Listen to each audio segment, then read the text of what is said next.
हाँ जी प्यारे विद्यार्थियों, सारिਆਂ ਦਾ ਸਾਡੇ YouTube चैनल ਤੇ स्वागत किया जाता है। ਅੱਜ ਅਸੀਂ क्लास 8ਵੀਂ विषय समाजिक विज्ञान ਦੇ महत्वपूर्ण क्वेश्चन आंसर करांगे। जिमें कि तुहानू पता ही है कि फस्ट टर्म के जोड़े पेपर ने आने वाले ने तो उस दे लिए असी तैयारी कर रहे हैं। असी शुरू करते हैं। साडा ये क्वेश्चन आंसर का जोड़ा समा है या कह लो पीड़ है। सब तो पहला भारतीय इतिहास नूं किहड़े काल विच वंडिया गया है? प्राचीन काल, आधुनिक काल, मध्यकाल, ये तिन्ना कालों दे विच वंडिया गया है। इसलिए साडा सही आंसर है उपरोक्त सारे। नंबर 2, भारत विच आधुनिक काल का आरंभ किहड़ी सदी विच होया? तां इह होया सी 18वीं सदी दे विच। भारत विच आधुनिक काल का आरंभ 18वीं सदी दे विच होया। कित्थे? भारत विच। अवध नूं किसने स्वतंत्र राज घोषित किया? अवध नूं किसने स्वतंत्र राज घोषित किया? हैदर अली, अली वर्दी खां, मुर्शिद कुली खां, शहादत अली। तो यदा जो सही आंसर है शहादत खान। फिर है 4 नंबर क्वेश्चन। आधुनिक काल विच भारत विच पुर्तगाली, डच, फ्रांसीसी अते खलीथां यूरोपीयन शक्तियां आईयां। ते पुर्तगाली पहला आए, फिर डच, फिर फ्रांसीसी ते एंड दे विच कौन आया? अंग्रेज़। तो ये सीगा इस खाली थां दे विच असीं भरांगे अंग्रेज़। अंग्रेज़ां ते फ्रांसीसियां विचकार करनाटक दे 3 युद्ध होए। ये युद्ध कदों होए तक होए? ये युद्ध होए 1744 ईस्वी तो 1763 ईस्वी तक। फिर साढ़े कोल कुछ खाली थावां ने। यूरोप विच आधुनिक काल का आरंभ 16वीं सदी विच होया। भारत दे विच कदों होया सी? 18वीं सदी च। भारत विच 16वीं सदी विच मध्यकाल सी। भारत विच उस समय मध्यकाल सी, बट यूरोप दे विच 16वीं सदी दे विच आधुनिक काल सी। ते 18वीं सदी विच भारत विच मराठे, सिख ते रहेले, पठान, राजपूत आदि नवीं शक्तियां दा उभार होया। फिर साढ़े कोल सही गलत है। 18वीं सदी विच भारतीय समाज विच बहुत सारियां समाजिक बुराइयां प्रचलित सन। ये सही है। पश्चिमी सिक्ख्या ते साहित्य दे नाल नाल पश्चिमी विचारां ने भी भारतीयां नूं जागृत किया। ये भी सही है। 18वीं सदी विच भारत विच मुगलों का साम्राज बहुत शक्तिशाली सी। ये गलत है। उस तो बाद प्रश्न नंबर 1 असी शुरू करते हैं। देखते हैं इतिहासकारों ने भारतीय इतिहास नूं किहड़े 3 कालों विच वंडिया सी? तां वो प्राचीन, मध्यकालीन ते आधुनिक काल विच वंडिया सी। फिर दूसरा प्रश्न साढ़े कोल, भारत विच आधुनिक काल का आरंभ कदों होया? 18वीं सदी विच होया। मुगल बादशाह औरंगजेब की मौत तो पिछों। तीसरा प्रश्न, आधुनिक काल दौरान भारत विच आईयां यूरोपीयन शक्तियां के नाम दसो। सब तो पहला पुर्तगाली, डच, फ्रांसीसी ते एंड दे विच अंग्रेज़। फिर 4 नंबर, कदों अते किसने अवध राज नूं स्वतंत्र राज घोषित किया? ये 1739 ईस्वी विच शहादत खान ने। उस तो बाद प्रश्न उत्तर जिहड़े वड्डे ने इन्हां नूं असीं एक वारी छड्डदे हां।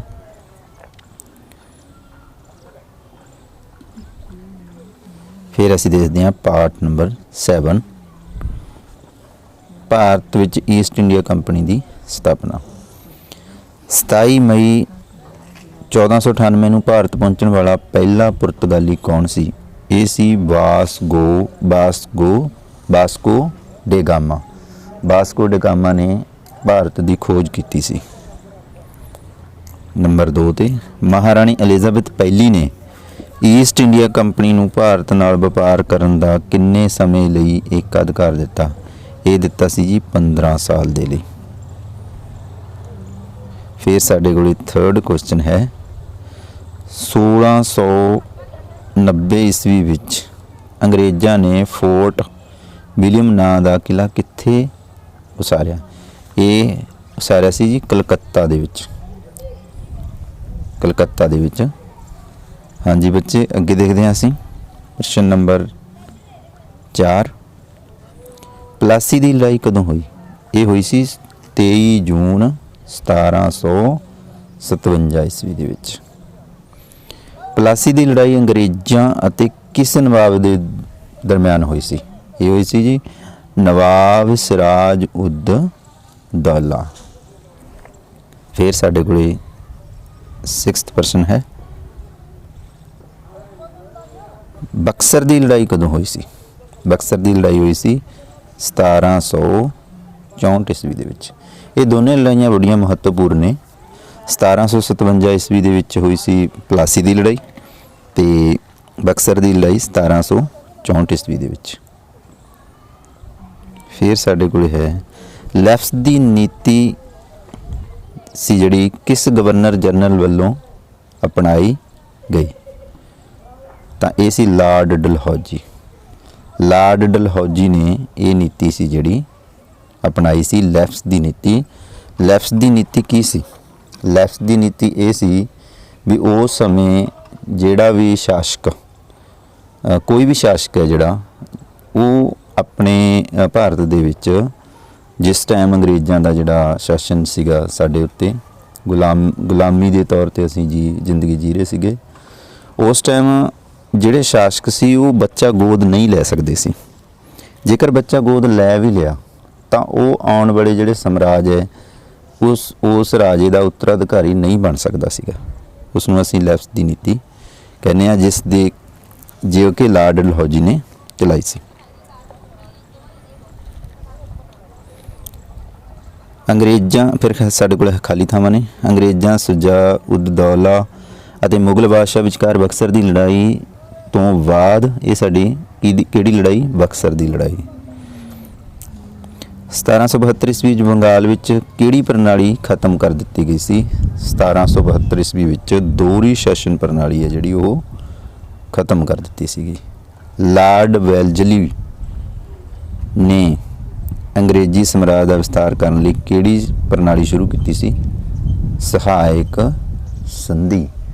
ਸਹਾਇਕ ਸੰਧੀ ਚਲਾਈ ਸੀ ਲਾਰਡ ਵੈਲਜ਼ਲੀ ਨੇ, ਜਿਸ ਦੇ ਵਿੱਚ ਉਹ ਜਿਹੜੇ ਹਿੰਦੂ ਜਿਹੜੇ ਰਾਜੇ ਸੀਗੇ ਜਾਂ ਭਾਰਤ ਦੇ ਰਾਜੇ ਸੀਗੇ ਉਹਨਾਂ ਨਾਲ ਸਹਾਇਕ ਸੰਧੀ ਕਰਦਾ ਸੀ ਕਿ ਮੈਂ ਤੁਹਾਡੀ ਜਾਣੀ ਕਿ ਸਹਾਇਤਾ ਕਰੂੰਗਾ, ਪਰ ਤੁਸੀਂ ਮੇਰੀ ਜਿਹੜੀ ਫੌਜ ਹੈ ਉਹ ਆਪਣੇ ਰਾਜ ਦੇ ਵਿੱਚ ਰੱਖ ਲਓ।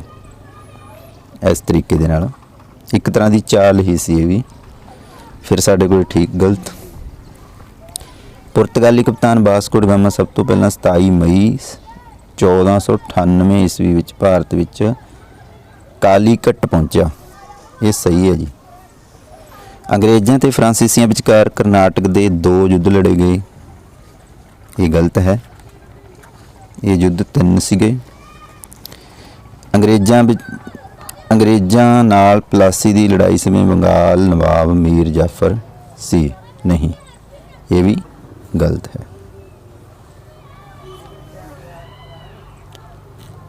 ਫਿਰ ਸਾਡੇ ਕੋਲ ਆ ਗਿਆ ਪ੍ਰਸ਼ਨ, ਭਾਰਤ ਵਿੱਚ ਪਹੁੰਚਣ ਵਾਲਾ ਪਹਿਲਾ ਪੁਰਤਗਾਲੀ ਕੌਣ ਸੀ? 17 ਮਈ 1498 ਈਸਵੀ ਵਿੱਚ ਉਹ ਸੀ ਪੁਰਤਗਾਲੀ ਕਪਤਾਨ ਵਾਸਕੋ ਡ ਗਾਮਾ। ਆਹ ਪਿਕਚਰ ਜਿਹੜੀ ਹੈਗੀ ਹੈ ਤੁਸੀਂ ਦੇਖ ਸਕਦੇ ਹੋ, ਵਾਸਕੋ ਡ ਗਾਮਾ।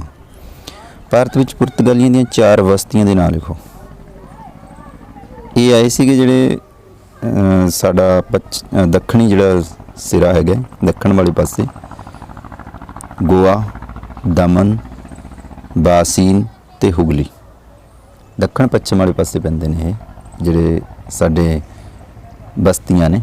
ਇੱਥੇ ਜਿਹੜੇ ਪੁਰਤਗਾਲੀਆਂ ਨੇ ਆਪਣਾ ਅਧਿਕਾਰ ਸਥਾਪਿਤ ਕੀਤਾ ਸੀ। ਡੱਚ ਲੋਕਾਂ ਨੇ ਭਾਰਤ ਵਿੱਚ ਕਿੱਥੇ ਕਿੱਥੇ ਬਸਤੀਆਂ ਸਥਾਪਿਤ ਕੀਤੀਆਂ? ਡੱਚ ਸੀਗੇ ਜਿਹੜੇ ਉਹ ਕੋਚੀਨ, ਸੂਰਤ, ਨਾਗਾਪਟਨਮ ਤੇ ਚਿਨਸੁਰਾ।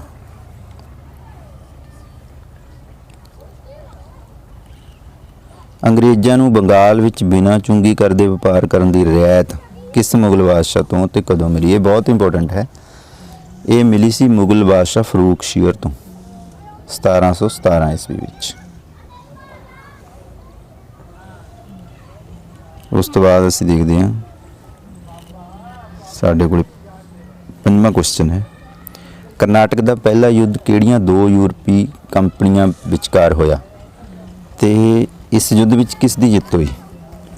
ਇਹ ਹੋਇਆ ਸੀ ਪਹਿਲਾ ਯੁੱਧ 1746-48 ਈਸਵੀ ਵਿੱਚ ਅੰਗਰੇਜ਼ਾਂ ਤੇ ਫਰਾਂਸੀਸੀਆਂ ਵਿਚਕਾਰ ਹੋਇਆ ਸੀ। ਇਸ ਯੁੱਧ ਵਿੱਚ ਅੰਗਰੇਜ਼ਾਂ ਦੀ ਜਿੱਤ ਹੋਈ ਸੀ। ਪਲਾਸੀ ਦੀ ਲੜਾਈ ਕਦੋਂ ਤੇ ਕਿਸ ਦੇ ਵਿਚਕਾਰ ਹੋਈ? ਪਲਾਸੀ ਦੀ ਲੜਾਈ ਸੀ ਜਿਹੜੀ 23 ਜੂਨ 1757 ਈਸਵੀ ਵਿੱਚ ਅੰਗਰੇਜ਼ਾਂ ਤੇ ਬੰਗਾਲ ਦੇ ਨਵਾਬ ਸਿਰਾਜ ਉਦ ਦੌਲਾ ਵਿਚਕਾਰ ਹੋਈ ਸੀ। ਬਕਸਰ ਦੀ ਲੜਾਈ ਇਹ ਵੀ ਬਹੁਤ ਇੰਪੋਰਟੈਂਟ ਹੈ। ਇਹ ਕਦੋਂ ਹੋਈ? 23 ਅਕਤੂਬਰ 1764 ਈਸਵੀ ਵਿੱਚ ਹੋਈ ਸੀ ਅੰਗਰੇਜ਼ਾਂ ਤੇ ਮੀਰ ਕਾਸਮ ਸਿਰਾਜੁੱਦੌਲਾ ਅਤੇ ਸ਼ਾਹ ਆਲਮ ਦੂਜੇ ਦੇ ਵਿਚਕਾਰ। ਇੱਕ ਪਾਸੇ ਅੰਗਰੇਜ਼ ਸੀਗੇ ਤੇ ਦੂਸਰੇ ਪਾਸੇ ਮੀਰ ਕਾਸਮ ਸਿਰਾਜੁੱਦੌਲਾ ਤੇ ਆਲਮ ਸ਼ਾਹ ਆਲਮ। ਉਸ ਤੋਂ ਬਾਅਦ ਵੱਡੇ ਕੁਐਸਚਨ ਨੇ। ਉਸ ਤੋਂ ਬਾਅਦ ਅਸੀਂ ਅਗਲੇ ਪਾਠ ਤੇ ਜਾਂਦੇ ਹਾਂ। 8ਵਾਂ ਪਾਠ, ਪ੍ਰਸ਼ਾਸਨਿਕ ਬਣਤਰ ਬਸਤੀਵਾਦ ਸੈਨਾ ਅਤੇ ਸਿਵਲ ਪ੍ਰਸ਼ਾਸਨ ਦਾ ਵਿਕਾਸ। ਪਹਿਲਾ ਪ੍ਰਸ਼ਨ ਹੈ ਇਸ ਦਾ, ਈਸਟ ਇੰਡੀਆ ਕੰਪਨੀ ਦੇ ਕੰਮਾਂ ਦੀ ਜਾਂਚ ਕਰਨ ਲਈ ਕਿਹੜਾ ਐਕਟ ਪਾਸ ਕੀਤਾ ਗਿਆ? ਤਾਂ ਉਹ ਕੀਤਾ ਗਿਆ ਸੀ ਜੀ ਰੈਗੂਲੇਟਿੰਗ ਐਕਟ। 2 ਨੰਬਰ ਪ੍ਰਸ਼ਨ, ਭਾਰਤ ਵਿੱਚ ਸਿਵਲ ਸਰਵਿਸ ਅਤੇ ਪੁਲਿਸ ਪ੍ਰਬੰਧ ਦਾ ਮੋਢੀ ਕਿਸ ਨੂੰ ਮੰਨਿਆ ਜਾਂਦਾ ਹੈ? ਉਹ ਹੈ ਜੀ ਲਾਰਡ ਕਾਰਨਵਾਲਿਸ। Lord Cornwallis. ਤੀਸਰਾ ਪ੍ਰਸ਼ਨ ਸਾਡੇ ਕੋਲ ਹੈ, ਪਿਟਸ ਇੰਡੀਆ ਐਕਟ ਕਦੋਂ ਪਾਸ ਹੋਇਆ? ਇਹ ਹੈ 1784 ਈਸਵੀ ਦੇ ਵਿੱਚ। 1773 ਈਸਵੀ ਦੇ ਰੈਗੂਲੇਟਿੰਗ ਐਕਟ ਅਨੁਸਾਰ ਸਰਵਉੱਚ ਅਦਾਲਤ ਦੀ ਸਥਾਪਨਾ ਕਿੱਥੇ ਕੀਤੀ ਗਈ? ਬਹੁਤ ਹੀ ਮਹੱਤਵਪੂਰਨ ਪ੍ਰਸ਼ਨ ਹੈ। ਕਲਕੱਤਾ ਵਿਖੇ।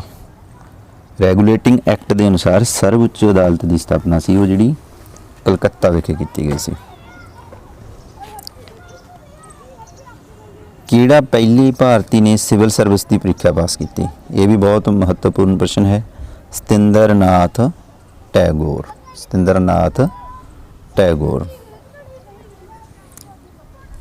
ਫਿਰ ਖਾਲੀ ਥਾਵਾਂ ਨੇ ਸਾਡੇ ਕੋਲ। 1886 ਈਸਵੀ ਵਿੱਚ ਕਿਸ ਨੇ 15 ਮੈਂਬਰਾਂ ਦਾ ਪਬਲਿਕ ਸਰਵਿਸ ਕਮਿਸ਼ਨ ਨਿਯੁਕਤ ਕੀਤਾ? ਤਾਂ ਉਹ ਸੀਗੇ ਲਾਰਡ ਰਿਪਨ।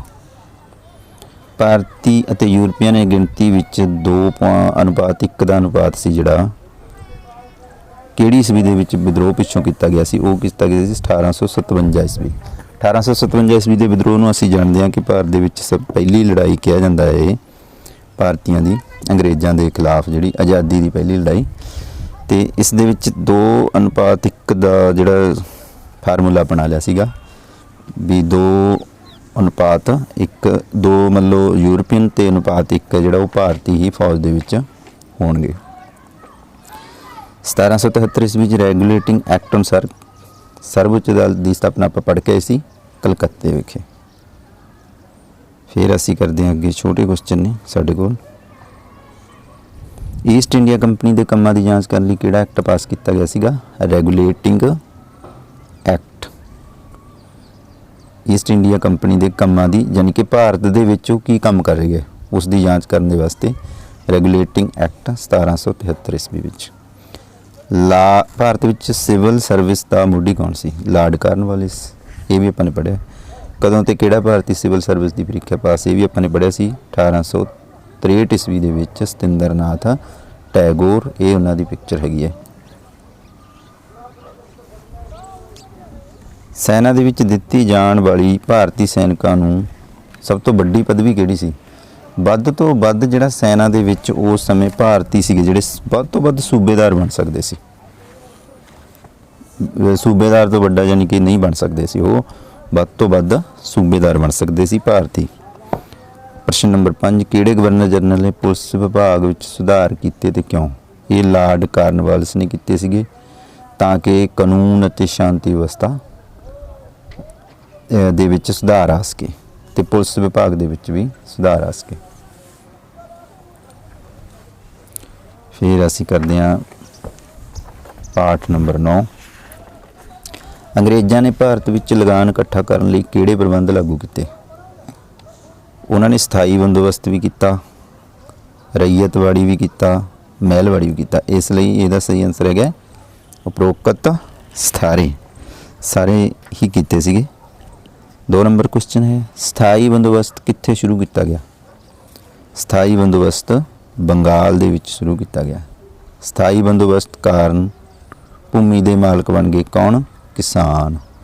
ਸਥਾਈ ਬੰਦੋਬਸਤ ਦੇ ਨਾਲ ਕੀ ਕਰ ਦਿੱਤਾ ਕਿ ਸਥਾਈ ਬੰਦੋਬਸਤ ਦੇ ਵਿੱਚ ਕਿਸਾਨ ਨੇ ਜਿਹੜੇ ਉਹ ਭੂਮੀ ਦੇ ਮਾਲਕ ਬਣ ਗਏ ਤੇ ਬੰਗਾਲ ਦੇ ਵਿੱਚ ਇਹ ਸ਼ੁਰੂ ਕੀਤਾ ਗਿਆ ਸੀਗਾ। 4 ਨੰਬਰ ਪ੍ਰਸ਼ਨ ਸਾਡੇ ਕੋਲ ਹੈ ਰਈਅਤਵਾੜੀ ਪ੍ਰਬੰਧ ਕਦੋਂ ਸ਼ੁਰੂ ਕੀਤਾ ਗਿਆ। ਇਹ 1820 ਈਸਵੀ ਵਿੱਚ ਸ਼ੁਰੂ ਕੀਤਾ ਗਿਆ। 1866 ਈਸਵੀ ਵਿੱਚ ਨੀਲ ਦੀ ਖੇਤੀ ਵਿਰੁੱਧ ਕਿੱਥੇ ਵਿਦਰੋਹ ਹੋਇਆ? ਚੰਪਾਰਨ, ਜਿਸ ਦੀ ਜਿਹੜੀ ਅਗਵਾਈ ਕੀਤੀ ਸੀ ਮਹਾਤਮਾ ਗਾਂਧੀ ਜੀ ਨੇ। ਫਿਰ ਸਾਡੇ ਕੋਲ ਖਾਲੀ ਥਾਵਾਂ ਨੇ। ਠੇਕੇਦਾਰ ਕਿਸਾਨਾਂ ਨੂੰ ਵੱਧ ਤੋਂ ਵੱਧ ਲੁੱਟਦੇ ਸਨ। ਵੱਧ ਤੋਂ ਵੱਧ ਕੀ ਕਰਦੇ ਸੀ? ਲੁੱਟਦੇ ਸੀਗੇ। ਸਥਾਈ ਬੰਦੋਬਸਤ ਕਾਰਨ ਜ਼ਿਮੀਂਦਾਰ ਭੂਮੀ ਦੇ ਮਾਲਕ ਬਣ ਗਏ। ਜ਼ਿਮੀਂਦਾਰ ਕਿਸਾਨਾਂ ਉੱਤੇ ਬਹੁਤ ਕੀ ਕਰਦੇ ਸੀ? ਅਤਿਆਚਾਰ ਕਰਦੇ ਸੀ। ਭਾਰਤ ਵਿੱਚ ਅੰਗਰੇਜ਼ੀ ਸ਼ਾਸਨ ਦੀ ਸਥਾਪਨਾ ਤੋਂ ਪਹਿਲਾਂ ਭਾਰਤੀ ਲੋਕਾਂ ਦਾ ਮੁੱਖ ਕਿੱਤਾ ਕੀ ਸੀਗਾ? ਖੇਤੀਬਾੜੀ ਕਰਨਾ। ਫਿਰ ਅਸੀਂ ਦੇਖਦੇ ਹਾਂ ਸਥਾਈ ਬੰਦੋਬਸਤ ਕਿਸ ਨੇ ਤੇ ਕਦੋਂ ਸ਼ੁਰੂ ਕੀਤਾ? ਲਾਰਡ ਕਾਰਨਵਾਲਿਸ ਨੇ 1793 ਈਸਵੀ ਵਿੱਚ ਬੰਗਾਲ ਦੇ ਵਿੱਚ। ਇਹ ਆਪਾਂ ਪਹਿਲਾਂ ਵੀ ਪੜ੍ਹ ਕੇ ਆਏ ਸੀਗੇ। ਇਹ ਸੀਗੇ ਲਾਰਡ ਕਾਰਨਵਾਲਿਸ। ਰਈਅਤਵਾੜੀ ਪ੍ਰਬੰਧ ਕਿਸ ਨੇ ਤੇ ਕਦੋਂ ਸ਼ੁਰੂ ਕੀਤਾ? ਇਹ ਕੀਤਾ ਸੀ ਥਾਮਸ ਮੁਨਰੋ ਨੇ। ਵੈਰੀ ਇੰਪੋਰਟੈਂਟ ਕੁਐਸਚਨ ਹੈਗੇ ਤੁਹਾਡੇ ਜਿਹੜੇ ਪ੍ਰਸ਼ਨ ਤੁਹਾਡਾ ਜਿਹੜਾ ਪੇਪਰ ਹੈ ਉਸ ਦੇ ਵਿੱਚ ਆ ਸਕਦਾ ਹੈ। ਰਈਅਤਵਾੜੀ ਪ੍ਰਬੰਧ ਇੱਕ ਥਾਮਸ ਮੁਨਰੋ ਨੇ 1820 ਈਸਵੀ ਵਿੱਚ ਮਦਰਾਸ ਤੇ ਮੁੰਬਈ ਵਿੱਚ ਕੀਤਾ ਸੀਗਾ। ਜਿਵੇਂ ਲਾਰਡ ਕਾਰਨਵਾਲਿਸ ਨੇ ਬੰਗਾਲ ਵਿੱਚ ਕੀਤਾ, ਇਸ ਤਰ੍ਹਾਂ ਥਾਮਸ ਮੁਨਰੋ ਨੇ 1820 ਈਸਵੀ ਵਿੱਚ ਮਦਰਾਸ ਤੇ ਮੁੰਬਈ ਵਿੱਚ ਕੀਤਾ ਸੀ। ਫਿਰ ਤੀਸਰਾ ਪ੍ਰਸ਼ਨ ਮਹਿਲਵਾੜੀ ਪ੍ਰਬੰਧ ਕਿਹੜੇ 3 ਖੇਤਰਾਂ ਵਿੱਚ ਲਾਗੂ ਕੀਤਾ ਗਿਆ? ਇਹ ਸੀਗਾ ਜੀ ਉੱਤਰ ਪ੍ਰਦੇਸ਼, ਪੰਜਾਬ ਤੇ ਮੱਧ ਭਾਰਤ ਦੇ ਕੁਝ ਇਲਾਕਿਆਂ ਵਿੱਚ ਜਾਣੀ ਕਿ ਇਹਨੂੰ ਲਾਗੂ ਕੀਤਾ ਗਿਆ ਸੀਗਾ। ਫਿਰ ਸਾਡੇ ਕੋਲ ਹੈ 4th ਕੁਐਸਚਨ ਕ੍ਰਿਸ਼ੀ ਦਾ ਵਣਜੀਕਰਨ ਕਿਵੇਂ ਹੋਇਆ? ਦੇਖੋ ਕ੍ਰਿਸ਼ੀ ਦਾ ਵਣਜੀਕਰਨ ਕਿਵੇਂ ਹੋਇਆ? ਭੂਮੀ ਕਰ ਦੀਆਂ ਨਵੀਆਂ ਪ੍ਰਣਾਲੀਆਂ ਲਾਗੂ ਕੀਤੀਆਂ ਅੰਗਰੇਜ਼ਾਂ ਨੇ। ਕਿਸਾਨ ਵੱਧ ਕਮਾਉਣ ਲਈ ਫਸਲਾਂ ਬੀਜਣ ਲੱਗ ਗਏ, ਜਿਸ ਨਾਲ ਹੌਲੀ ਹੌਲੀ ਖੇਤੀ ਦਾ ਵਣਜੀਕਰਨ ਸ਼ੁਰੂ ਹੋ ਗਿਆ। ਯਾਨੀ ਕਿ ਖੇਤੀ ਨੂੰ ਵਪਾਰਕ ਖੇਤੀ ਕਿਵੇਂ ਬਣ ਗਈ? ਵਪਾਰ ਦੇ ਵਿੱਚ ਕਿਵੇਂ ਆ ਗਈ? ਪਹਿਲਾਂ ਖੇਤੀ ਕੀ ਸੀਗੀ? ਪਹਿਲਾਂ ਲੋਕ ਆਪਣੇ ਘਰ ਦੀ ਜਿਹੜੀ ਚੀਜ਼ ਚਾਹੀਦੀ ਸੀ ਉਹ ਬੀਜ ਲੈਂਦੇ ਸੀ ਤੇ ਐਸੇ ਤਰ੍ਹਾਂ ਹੀ ਵੰਡ ਵੰਡਾ ਕੇ ਜਾਣੀ ਕਿ ਉਸ ਨੂੰ ਖਾ ਪੀ ਲੈਂਦੇ ਸੀ। ਪਰ ਬਾਅਦ ਦੇ ਵਿੱਚ ਵਣਜੀਕਰਨ ਕਿਵੇਂ ਬਣ ਗਿਆ, ਜਾਣੀ ਕਿ ਵਪਾਰਕ ਕਿਵੇਂ ਬਣ ਗਈ ਖੇਤੀ? ਉਹਦਾ ਕਾਰਨ ਇਹ ਸੀ ਕਿ ਭੂਮੀ ਕਰ ਦੀਆਂ ਨਵੀਆਂ ਪ੍ਰਣਾਲੀਆਂ ਲਾਗੂ ਕਰਤੀਆਂ। ਕਿਸਾਨਾਂ ਨੂੰ ਹੋਇਆ ਕਿ ਉਹ ਵੱਧ ਪੈਸਾ ਕਮਾਉਣ, ਇਸ ਲਈ ਵੱਧ ਫਸਲਾਂ ਜਿਹੜੀਆਂ ਬੀਜਣ ਲੱਗੇ। ਇਸ ਤਰ੍ਹਾਂ ਹੌਲੀ ਹੌਲੀ ਜਿਹੜਾ ਵਪਾਰੀਕਰਨ ਜਾਂ ਵਣਜੀਕਰਨ ਸ਼ੁਰੂ ਹੋਇਆ। ਵਣਜੀਕਰਨ ਦੀਆਂ ਮੁੱਖ ਫਸਲਾਂ ਕਿਹੜੀਆਂ ਸੀਗੀਆਂ? ਕਣਕ, ਕਪਾਹ, ਤੇਲ ਦੇ ਬੀਜ, ਗੰਨਾ, ਪਟਸਨ ਆਦਿ ਇਹ ਸੀਗੀਆਂ। ਕ੍ਰਿਸ਼ੀ ਵਣਜੀਕਰਨ ਸੀ ਜਿਹੜਾ, ਉਸਦੇ ਲਾਭ ਕੀ ਸੀਗੇ? ਕ੍ਰਿਸ਼ੀ ਵਣਜੀਕਰਨ ਨਾਲ ਕਈ ਕਿਸਮ ਦੀਆਂ ਫਸਲਾਂ ਉਗਾਈਆਂ ਜਾ ਸਕੀਆਂ ਅਤੇ ਪੈਦਾਵਾਰ ਤੇ ਆਮਦਨ ਵਿੱਚ ਵਾਧਾ ਹੋਇਆ। ਫਸਲਾਂ ਵੀ ਵੱਧ ਹੋਣ ਲੱਗੀਆਂ ਤੇ ਪੈਦਾਵਾਰ ਤੇ ਆਮਦਨ ਵਿੱਚ ਵੀ ਵਾਧਾ ਹੋਇਆ। ਆਵਾਜਾਈ ਦੇ ਸਾਧਨਾਂ ਦਾ ਵਿਕਾਸ ਹੋਇਆ, ਜਿਸ ਕਰਕੇ ਕਿਸਾਨਾਂ ਲਈ ਸ਼ਹਿਰਾਂ ਵਿੱਚ ਮੰਡੀਆਂ ਵਿੱਚ ਜਾਣਾ ਸੌਖਾ ਹੋ ਗਿਆ। ਤੇ ਇਹ ਤਾਂ ਸੀਗੇ ਉਸਦੇ ਲਾਭ, ਪਰ ਨਾਲ ਹੀ ਨਾਲ ਇਸ ਤੇ ਯਾਨੀ ਕਿ ਨੁਕਸਾਨ ਵੀ ਸੀਗੇ। ਕੀ ਸੀਗੇ? ਕਿਸਾਨ ਪੁਰਾਣੇ ਢੰਗਾਂ ਨਾਲ ਖੇਤੀ ਕਰਦੇ ਸਨ ਤੇ ਮੰਡੀਆਂ ਵਿੱਚ ਉਹਨਾਂ ਫਸਲਾਂ ਦਾ ਮੁਕਾਬਲਾ ਅਮਰੀਕਾ, ਆਸਟ੍ਰੇਲੀਆ, ਯੂਰਪ ਦੀਆਂ ਫਸਲਾਂ ਨਾਲ ਹੁੰਦਾ ਸੀ। ਇਸ ਕਰਕੇ ਕਿਸਾਨਾਂ ਨੂੰ ਜ਼ਿਆਦਾ ਲਾਭ ਨਹੀਂ ਹੋ ਸਕਿਆ ਸੀ। ਕਿਸਾਨਾਂ ਨੂੰ ਆਪਣੀ ਫਸਲ ਮੰਡੀ ਦੇ ਆੜ੍ਹਤੀ ਦੀ ਸਹਾਇਤਾ ਨਾਲ ਵੇਚਣੀ ਪੈਂਦੀ ਸੀ ਤੇ ਮੁਨਾਫਾ ਜਿਹੜਾ ਉਹ ਆਪ ਲੈ ਜਾਂਦੇ ਸੀ। ਇਹ ਕੁਝ ਸੀਗੇ ਜਿਹੜੇ ਕਿਸਾਨਾਂ ਨੂੰ ਇਸ ਦੇ ਨੁਕਸਾਨ ਵੀ ਸੀਗੇ। ਫਿਰ ਅਸੀਂ ਪੜ੍ਹਦੇ ਹਾਂ ਲੈਸਨ ਨੰਬਰ 10 ਬਸਤੀਵਾਦ ਤੇ ਕਬਾਇਲੀ ਸਮਾਜ। ਬਸਤੀਵਾਦ ਕੀ ਹੈ ਬੱਚੋ? ਬਸਤੀਵਾਦ ਹੈ ਕਿ ਅੰਗਰੇਜ਼ਾਂ ਨੇ ਵੱਖ-ਵੱਖ ਦੇਸ਼ਾਂ ਦੇ ਵਿੱਚ ਜਾਣਾ ਸ਼ੁਰੂ ਕੀਤਾ ਤੇ ਉੱਥੇ ਇਹ ਕੀ ਕਰਦੇ ਸੀ? ਪਹਿਲਾਂ ਤਾਂ ਮਕਸਦ ਹੁੰਦਾ ਸੀ ਵਪਾਰ ਕਰਨਾ, ਪਰ ਬਾਅਦ ਦੇ ਵਿੱਚ ਇਹ ਉੱਥੇ ਹੀ ਬਸਤੀ ਬਣਾ ਲੈਂਦੇ, ਯਾਨੀ ਕਿ ਉਸ ਦੇ ਉੱਤੇ ਆਪਣਾ ਸਮਰਾਜ ਕਾਇਮ ਸਥਾਪਿਤ ਕਰ ਦਿੰਦੇ। ਜਿਵੇਂ ਕਿ ਭਾਰਤ ਦੇ ਵਿੱਚ ਆਏ ਸੀ, ਫਿਰ ਇਹ ਭਾਰਤ ਦੇ ਮਾਲਕ ਬਣ ਕੇ ਬੈਠ ਗਏ। ਯਾਨੀ ਕਿ ਇਸ ਨੂੰ ਅਸੀਂ ਬਸਤੀਵਾਦ ਕਹਿੰਦੇ ਹਾਂ। ਹੁਣ ਅਸੀਂ ਦੇਖਦੇ ਹਾਂ ਕਿ ਸਾਡੇ ਕੋਲ ਹੈ ਕਬਾਇਲੀ ਸਮਾਜ ਤੋਂ ਕੀ ਭਾਵ ਹੈ।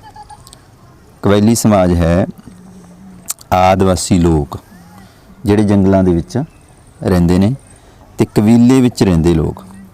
ਇਹ ਕਬੀਲੇ 'ਚ ਵੀ ਰਹਿੰਦੇ ਨੇ ਤੇ ਜੰਗਲਾਂ 'ਚ ਵੀ ਰਹਿੰਦੇ ਨੇ ਤੇ ਆਦਿਵਾਸੀ ਲੋਕ ਵੀ ਹੈਗੇ ਨੇ। ਇਹ ਸ਼ਹਿਰਾਂ ਜਾਂ ਪਿੰਡਾਂ 'ਚ ਨਹੀਂ ਰਹਿੰਦੇ। ਇੱਕ ਕਬੀਲਾ ਬਣਾ ਕੇ ਆਦਿਵਾਸੀ, ਜਿਵੇਂ ਪਹਿਲਾਂ ਆਦਿ ਮਾਨਵ ਸੀਗਾ, ਉਸ ਤਰੀਕੇ ਨਾਲ ਇਹ ਰਹਿੰਦੇ ਨੇ। ਇਹਨਾਂ ਨੂੰ ਕਬਾਇਲੀ ਸਮਾਜ ਕਿਹਾ ਜਾਂਦਾ ਹੈ। ਯਾਨੀ ਕਿ ਜਿਹੜੀ ਸਮਾਜ ਦੀ ਮੁੱਖ ਧਾਰਾ ਹੈ ਉਸ ਦੇ ਵਿੱਚ ਸ਼ਾਮਲ ਨਹੀਂ ਹੁੰਦੇ। ਕਿਹੜੇ ਕਬੀਲੇ ਦੇ ਲੋਕਾਂ ਦੀ ਗਿਣਤੀ ਸਭ ਤੋਂ ਵੱਧ ਹੈ? ਵੈਰੀ ਇੰਪੋਰਟੈਂਟ ਕੁਐਸਚਨ ਹੈ ਤੁਹਾਡੇ ਲਈ। ਉਹ ਹੈ ਗੋਂਡ ਕਬੀਲਾ। ਗੋਂਡ ਕਬੀਲੇ ਦੇ ਜਿਹੜੇ ਲੋਕ ਨੇ ਸਭ ਤੋਂ ਵੱਧ ਨੇ। ਕਬਾਇਲੀ ਸਮਾਜ ਦੇ ਲੋਕਾਂ ਦੀ ਮੁੱਢਲੀ ਇਕਾਈ ਕਿਹੜੀ ਹੈ? ਉਹ ਹੈਗੀ ਜੀ ਪਰਿਵਾਰ। ਸਾਰਿਆਂ ਦੀ ਜਿਹੜੀ ਪਰਿਵਾਰ ਹੀ ਹੁੰਦੀ ਹੈ ਮੁੱਢਲੀ ਇਕਾਈ। ਖਸੀਸ ਕਬੀਲੇ ਦਾ ਮੋਢੀ ਕੌਣ ਹੈ? ਇਹ ਤੁਹਾਨੂੰ ਬਹੁਤ ਵਾਰੀ ਦੱਸਿਆ, ਵੈਸੇ ਬਹੁਤ ਵਾਰੀ ਪੜ੍ਹਾਇਆ। ਇਹ ਹੈਗਾ ਤਿਰੁੱਤ ਸਿੰਘ। ਤਿਰੁੱਤ ਸਿੰਘ ਹੈ ਜਿਹੜਾ ਖਸੀਸ ਕਬੀਲੇ ਦਾ ਮੋਢੀ ਸੀਗਾ। ਉੱਤਰੀ ਪੂਰਬੀ ਇਲਾਕੇ ਵਿੱਚ ਨਾਗਾ ਵਿਦਰੋਹ ਕਦੋਂ ਹੋਇਆ? ਇਹ ਹੋਇਆ ਸੀ ਜੀ 1844 ਈਸਵੀ ਵਿੱਚ। ਕਬਾਇਲੀ ਸਮਾਜ ਭਾਰਤ ਦੀ, ਆਪਾਂ ਖਾਲੀ ਥਾਵਾਂ ਕਰ ਰਹੇ ਹਾਂ, ਭਾਰਤ ਦੀ ਆਬਾਦੀ ਦਾ ਇੱਕ ਕਿਹੜਾ ਹਿੱਸਾ ਹੈ? ਮਹੱਤਵਪੂਰਨ ਹਿੱਸਾ ਹੈ।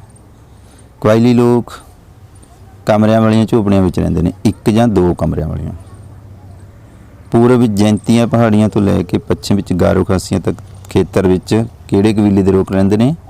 ਖਾਸੀਸ ਕਬੀਲੇ ਦੇ ਲੋਕ। ਜਦੋਂ ਬਰਤਾਨਵੀ ਸੈਨਿਕ ਖਾਸੀਸ ਕਬੀਲੇ ਦੇ ਵਿਦਰੋਹ ਦਾ ਸਾਹਮਣਾ ਕਰ ਰਹੇ ਸਨ ਤਾਂ ਉਸ ਸਮੇਂ ਦੀ ਇੱਕ ਹੋਰ ਪਹਾੜੀ ਕਬੀਲੇ ਨੇ ਬਗਾਵਤ ਕਰ ਦਿੱਤੀ ਸੀ। ਉਹ ਕੌਣ ਸੀਗੇ? ਉਹ ਸੀਗੇ ਸਿੰਘ ਫੋਸ ਕਬੀਲਾ। ਅੱਗੇ ਅਸੀਂ ਕਰਦੇ ਹਾਂ। ਕਬਾਇਲੀ ਸਮਾਜ ਦੇ ਲੋਕ ਵੱਧ ਗਿਣਤੀ ਵਿੱਚ ਕਿਹੜੇ ਰਾਜਾਂ ਵਿੱਚ ਰਹਿੰਦੇ ਨੇ? ਜ਼ਿਆਦਾਤਰ ਇਹ ਕਿਹੜੇ ਇਲਾਕਿਆਂ ਦੇ ਵਿੱਚ ਰਹਿੰਦੇ ਨੇ? ਯਾਨੀ ਕਿ ਰਾਜਸਥਾਨ 'ਚ, ਗੁਜਰਾਤ 'ਚ, ਬਿਹਾਰ, ਉੜੀਸਾ ਤੇ ਮੱਧ ਪ੍ਰਦੇਸ਼। ਇਹਨਾਂ ਇਲਾਕਿਆਂ ਦੇ ਵਿੱਚ ਜਾਂ ਇਹਨਾਂ ਰਾਜਾਂ ਦੇ ਵਿੱਚ ਇਹ ਵੱਧ ਗਿਣਤੀ ਦੇ ਵਿੱਚ ਪਾਏ ਜਾਂਦੇ ਨੇ। ਕਬਾਇਲੀ ਸਮਾਜ ਦੇ ਲੋਕਾਂ ਦਾ ਮੁੱਖ ਧੰਦਾ ਕੀ ਹੈ? ਭੇਡਾਂ ਬੱਕਰੀਆਂ, ਪਾਲਤੂ ਪਸ਼ੂ ਪਾਲਣਾ, ਸ਼ਿਕਾਰ ਕਰਨਾ, ਇਹ ਵੀ ਬਹੁਤ ਇਹਨਾਂ ਦਾ ਮੁੱਖ ਕਿੱਤਾ ਹੀ ਹੈ। ਭੋਜਨ ਇਕੱਠਾ ਕਰਨਾ, ਮੱਛੀਆਂ ਫੜਨਾ, ਬਲਦਾਂ ਰਾਹੀਂ ਹਲ ਵਾਹੁਣਾ ਆਦਿ। ਫਿਰ ਥਰਡ ਕੁਐਸਚਨ ਸਾਡੇ ਕੋਲੇ, ਕਬਾਇਲੀ ਸਮਾਜ ਦੇ ਲੋਕਾਂ ਨੇ ਕਿਹੜੇ ਕਿਹੜੇ ਰਾਜਾਂ ਵਿੱਚ ਅੰਗਰੇਜ਼ਾਂ ਵਿਰੁੱਧ ਵਿਦਰੋਹ ਕੀਤੇ? ਉਹ ਸੀਗੇ ਜਿਵੇਂ ਮੱਧ ਪ੍ਰਦੇਸ਼ ਵਿੱਚ ਭੀਲ ਲੋਕਾਂ ਨੇ ਕੀਤਾ। ਵੈਰੀ ਇੰਪੋਰਟੈਂਟ ਕੁਐਸਚਨ ਹੈਗਾ। ਬਿਹਾਰ ਵਿੱਚ ਮੁੰਡਾ ਲੋਕਾਂ ਨੇ, ਤੇ ਉੜੀਸਾ ਵਿੱਚ ਗੋਂਡ ਲੋਕਾਂ ਨੇ, ਤੇ ਮੇਘਾਲਿਆ ਵਿੱਚ ਖਾਸੀਸ ਲੋਕਾਂ ਨੇ। ਮੈਂ ਫਿਰ ਤੋਂ ਦੱਸ ਦਿਆਂ ਕਿ very important question. Madhya Pradesh ਵਿੱਚ ਭੀਲ ਲੋਕਾਂ ਨੇ, ਬਿਹਾਰ ਵਿੱਚ ਮੁੰਡਾ ਲੋਕਾਂ ਨੇ, ਉੜੀਸਾ ਵਿੱਚ ਗੋਂਡ ਲੋਕਾਂ ਨੇ, ਤੇ ਮੇਘਾਲਿਆ ਵਿੱਚ ਖਾਸੀਸ ਲੋਕਾਂ ਨੇ। ਇਹ ਕੁਐਸਚਨ ਸਾਡੇ ਕੋਲ ਫੇਰ ਆ ਗਿਆ। ਖਾਸੀਸ ਕਬੀਲੇ ਦਾ ਮੋਢੀ ਤਿਰੁੱਤ ਸਿੰਘ ਸੀ। ਛੋਟੇ ਨਾਗਪੁਰ ਇਲਾਕੇ ਵਿੱਚ ਅੰਗਰੇਜ਼ਾਂ ਵਿਰੁੱਧ ਸਭ ਤੋਂ ਪਹਿਲਾਂ ਕਿਸ ਕਬੀਲੇ ਨੇ ਤੇ ਕਦੋਂ ਵਿਦਰੋਹ ਕੀਤਾ? ਉਸ ਕੀਤਾ ਸੀ ਕੋਲ ਕਬੀਲੇ ਨੇ 1820 ਈਸਵੀ ਦੇ ਵਿੱਚ। ਹੁਣ ਅਸੀਂ ਅੱਗੇ ਚੱਲਦੇ ਹਾਂ। 11 ਨੰਬਰ ਪ੍ਰਸ਼ਨ ਸਾਡੇ ਪਾਠ ਸਾਡੇ ਕੋਲੇ। ਭਾਰਤ ਵਿੱਚ ਅੰਗਰੇਜ਼ੀ ਸਾਮਰਾਜ ਦਾ ਵਿਸਥਾਰ ਹੋਣ ਨਾਲ ਪਿੰਡਾਂ ਤੇ ਸ਼ਹਿਰਾਂ ਵਿੱਚ ਕਿਸ ਚੀਜ਼ ਦਾ ਪਤਨ ਸ਼ੁਰੂ ਹੋ ਗਿਆ? ਤਾਂ ਹੋ ਗਿਆ ਛੋਟੇ ਉਦਯੋਗਾਂ ਜਾਂ ਕਹਿ ਲਓ ਲਘੂ ਉਦਯੋਗਾਂ ਦਾ ਪਤਨ ਹੋਣਾ ਸ਼ੁਰੂ ਹੋ ਗਿਆ ਜਦੋਂ ਅੰਗਰੇਜ਼ਾਂ ਨੇ ਅੰਗਰੇਜ਼ੀ ਸਾਮਰਾਜ ਦਾ ਵਿਸਥਾਰ ਕੀਤਾ ਪਿੰਡਾਂ ਸ਼ਹਿਰਾਂ ਦੇ ਵੱਲ। ਇੰਗਲੈਂਡ ਵਿੱਚ ਉਦਯੋਗਿਕ ਕ੍ਰਾਂਤੀ ਕਦੋਂ ਆਈ? ਇਹ ਆਈ ਜੀ 18ਵੀਂ ਸਦੀ ਦੇ ਵਿੱਚ। ਭਾਰਤ ਵਿੱਚ ਸੂਤੀ ਕੱਪੜੇ ਦਾ ਪਹਿਲਾ ਕਾਰਖਾਨਾ ਕਿੱਥੇ ਲਗਾਇਆ ਗਿਆ? ਇਹ ਲਗਾਇਆ ਗਿਆ ਸੀ ਮੁੰਬਈ। Very important question. ਕਿੱਥੇ ਲਗਾਇਆ ਗਿਆ? ਮੁੰਬਈ ਦੇ ਵਿੱਚ। ਫਿਰ ਸਾਡੇ ਕੋਲ ਚੌਥਾ ਪ੍ਰਸ਼ਨ ਹੈ, ਭਾਰਤ ਵਿੱਚ ਨੀਲ ਦੀ ਪੈਦਾਵਾਰ ਸਭ ਤੋਂ ਪਹਿਲਾਂ ਕਿੱਥੇ ਸ਼ੁਰੂ ਹੋਈ? ਇਹ ਹੋਈ ਸੀ ਬਿਹਾਰ ਤੇ ਬੰਗਾਲ ਦੇ ਵਿੱਚ। ਭਾਰਤ ਵਿੱਚ ਕੌਫੀ ਦਾ ਪਹਿਲਾ ਬਾਗ ਕਿੱਥੇ ਲਗਾਇਆ ਗਿਆ? ਇਹ ਹੈ ਜੀ ਦੱਖਣੀ ਭਾਰਤ ਦੇ ਵਿੱਚ। ਭਾਰਤ ਵਿੱਚ ਚਾਹ ਦਾ ਪਹਿਲਾ ਬਾਗ 1852 ਈਸਵੀ ਦੇ ਵਿੱਚ। ਯੂਰਪੀ ਵਪਾਰੀ ਭਾਰਤ ਵਿੱਚ ਕਿਸ ਵਸਤੂ ਦਾ ਵਪਾਰ ਕਰਨ ਲਈ ਆਏ ਸੀਗੇ? ਉਹ ਆਏ ਸੀ ਕੱਪੜੇ ਤੇ ਮਸਾਲੇ ਦਾ ਵਪਾਰ ਕਰਨ। ਯੂਰਪੀਅਨ ਵਪਾਰੀ। ਫਿਰ ਸਾਡੇ ਕੋਲ ਖਾਲੀ ਥਾਵਾਂ ਨੇ। ਦੇਸੀ ਰਿਆਸਤਾਂ ਤੇ ਰਾਜੇ ਮਹਾਰਾਜੇ ਕਿਹੜੇ ਉਦਯੋਗਾਂ ਦੁਆਰਾ ਤਿਆਰ ਕੀਤੀਆਂ ਵਸਤੂਆਂ ਦੀ ਵਰਤੋਂ ਕਰਦੇ ਸੀ? ਉਹ ਸੀ ਲਘੂ ਉਦਯੋਗ। ਨੀਵੀਂ ਪੀੜ੍ਹੀ ਦੇ ਲੋਕ ਲਘੂ ਉਦਯੋਗਾਂ ਦੁਆਰਾ ਤਿਆਰ ਕੀਤੇ ਮਾਲ ਨੂੰ ਕੀ ਨਹੀਂ ਕਰਦੇ ਸੀ? ਪਸੰਦ ਨਹੀਂ ਕਰਦੇ ਸੀਗੇ। ਸਾਰੇ ਨਵੇਂ ਕਾਰਖਾਨੇ ਕਾਹਦੇ ਨਾਲ ਚੱਲਦੇ ਸਨ? ਕੋਲੇ ਨਾਲ ਚੱਲਦੇ ਸਨ। ਅੱਜ ਕੱਲ੍ਹ ਜਿਵੇਂ ਬਿਜਲੀ ਵਗੈਰਾ ਹੈ, पर उस टाइम सारे ਜਿਹੜੇ कारखाने ਸੀਗੇ कोयले ਨਾਲ ਚੱਲਦੇ ਸੀਗੇ।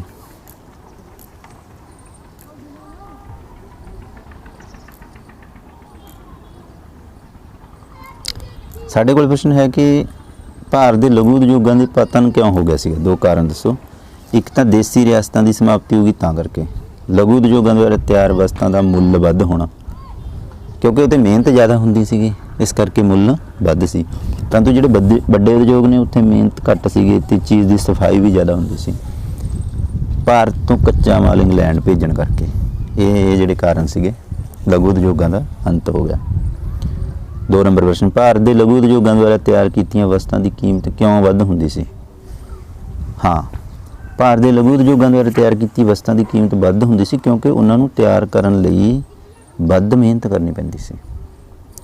ਭਾਰਤ ਵਿੱਚ ਸੂਤੀ ਕੱਪੜੇ ਦਾ ਪਹਿਲਾ ਉਦਯੋਗ ਕਦੋਂ ਤੇ ਕਿੱਥੇ ਲਗਾਇਆ ਗਿਆ? ਤਾਂ ਇਹ ਲਗਾਇਆ ਗਿਆ ਸੀ 1853 ਈਸਵੀ ਵਿੱਚ ਮੁੰਬਈ ਵਿੱਚ।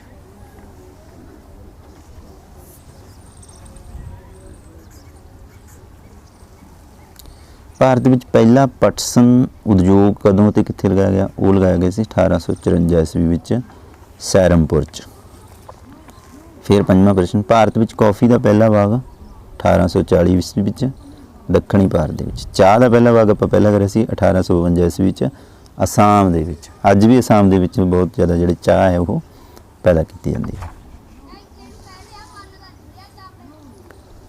ਫਿਰ ਅਸੀਂ ਕਰਾਂਗੇ ਇਸ ਤੋਂ ਬਾਅਦ 1857 ਈਸਵੀ ਦਾ ਵਿਦਰੋਹ। ਵੈਰੀ ਇੰਪੋਰਟੈਂਟ ਜਿਹੜਾ ਲੈਸਨ ਹੈਗਾ ਇਹ। ਇਹਦਾ ਪਹਿਲਾ ਪ੍ਰਸ਼ਨ ਹੈਗਾ 1857 ਈਸਵੀ ਦਾ ਵਿਦਰੋਹ ਸਭ ਤੋਂ ਪਹਿਲਾਂ ਕਿੱਥੇ ਸ਼ੁਰੂ ਹੋਇਆ? ਇਹ ਹੋਇਆ ਸੀ ਬੈਰਕਪੁਰ ਛਾਉਣੀ ਤੋਂ ਸ਼ੁਰੂ ਹੋਇਆ ਸੀਗਾ। ਤੇ ਨੰਬਰ 2 ਸਾਡੇ ਕੋਲ ਹੈ, ਇਤਿਹਾਸਕਾਰਾਂ ਨੇ ਕਿਸ ਵਿਦਰੋਹ ਨੂੰ ਸੈਨਿਕ ਵਿਦਰੋਹ ਦਾ ਨਾਂ ਦਿੱਤਾ ਹੈ? ਤਾਂ 1857 ਈਸਵੀ ਦਾ ਜਿਹੜਾ ਵਿਦਰੋਹ ਸੀਗੀ, ਜਿਹਨੂੰ ਭਾਰਤ ਦੀ ਆਜ਼ਾਦੀ ਦੀ ਪਹਿਲੀ ਲੜਾਈ ਕਿਹਾ ਜਾਂਦਾ ਹੈ ਅੰਗਰੇਜ਼ਾਂ ਦੇ ਵਿਰੁੱਧ, ਤਾਂ ਇਹ ਸੀਗਾ 1857 ਈਸਵੀ ਦਾ ਵਿਦਰੋਹ। ਭਾਰਤ ਵਿੱਚ ਸਤੀ ਪ੍ਰਥਾ ਨੂੰ ਕਿਸ ਗਵਰਨਰ ਜਨਰਲ ਨੇ ਗੈਰ ਕਾਨੂੰਨੀ ਘੋਸ਼ਿਤ ਕੀਤਾ ਸੀ? ਇਹ ਸੀ ਲਾਰਡ ਵਿਲੀਅਮ ਬੈਂਟਿੰਗ। ਨਵੇਂ ਕਾਰਤੂਸਾਂ ਨੂੰ ਚਲਾਉਣ ਤੋਂ ਇਨਕਾਰ ਕਰਨ ਵਾਲਾ ਪਹਿਲਾ ਭਾਰਤੀ ਕੌਣ ਸੀ? ਅਸੀਂ ਸਾਰੇ ਹੀ ਜਾਣਦੇ ਹਾਂ, ਇੱਕ ਫਿਲਮ ਵੀ ਬਣੀ ਹੋਈ ਹੈ, ਇਹ ਮੰਗਲ ਪਾਂਡੇ। ਸ਼ਾਇਦ ਤੁਸੀਂ ਦੇਖੀ ਹੋਊਗੀ ਫਿਲਮ। ਨੰਬਰ 5, ਭਾਰਤੀ ਸੈਨਿਕ ਵੱਧ ਤੋਂ ਵੱਧ ਕਿਸ ਅਹੁਦੇ ਤੱਕ ਤਰੱਕੀ ਕਰ ਸਕਦਾ ਸੀ? ਉਹ ਵੱਧ ਤੋਂ ਵੱਧ ਸੂਬੇਦਾਰ ਹੀ ਬਣ ਸਕਦਾ ਸੀਗਾ। ਰਾਣੀ ਲక్ష్ਮੀ ਬਾਈ ਕਿਸ ਰਿਆਸਤ ਦੀ ਰਾਣੀ ਸੀ? ਝਾਂਸੀ ਦੀ ਰਾਣੀ। ਉਹਨੂੰ ਕਿਹਾ ਵੀ ਜਾਂਦਾ ਹੈ ਝਾਂਸੀ ਦੀ ਰਾਣੀ ਮਨੀਕਰਨਿਕਾ। ਫਿਰ ਸਾਡੇ ਕੋਲ ਖਾਲੀ ਥਾਂ ਨੇ। ਕਾਰਤੂਸਾਂ ਤੇ ਗਊ ਅਤੇ ਖਾਲੀ ਥਾਂ ਦੇ ਮਾਸ ਦੀ ਚਰਬੀ ਲੱਗੀ ਹੁੰਦੀ ਸੀ, ਸੂਰ ਦੇ ਮਾਸ ਦੀ। ਲਾਰਡ ਕਿਹੜੇ ਲਾਰਡ ਦੀ ਲੈਫਟ ਨੀਤੀ ਦੇ ਅਨੁਸਾਰ ਭਾਰਤੀ ਰਾਜ ਅੰਗਰੇਜ਼ੀ ਸਾਮਰਾਜ ਵਿੱਚ ਸ਼ਾਮਲ ਕਰ ਲਏ ਗਏ? ਤਾਂ ਉਹ ਸੀਗੇ ਡਲਹੌਜੀ। ਸਭ ਤੋਂ ਪਹਿਲਾਂ ਇਹ ਵਿਦਰੋਹ ਕਿੱਥੋਂ ਸ਼ੁਰੂ ਹੋਇਆ ਸੀ? ਬੈਰਕਪੁਰ ਛਾਉਣੀ ਤੋਂ। ਨਾਨਾ ਸਾਹਿਬ ਦਾ ਪ੍ਰਸਿੱਧ ਜਰਨੈਲ ਕੌਣ ਸੀ? ਤਾਤੀਆ ਟੋਪੇ। ਭਾਰਤੀ ਸੈਨਿਕਾਂ ਨੇ ਮੁਗਲ ਬਾਦਸ਼ਾਹ ਕਿਸ ਨੂੰ ਆਪਣਾ ਬਾਦਸ਼ਾਹ ਐਲਾਨ ਕਰ ਦਿੱਤਾ ਸੀ? ਉਹ ਸੀਗੇ ਬਹਾਦਰ ਸ਼ਾਹ ਜ਼ਫਰ।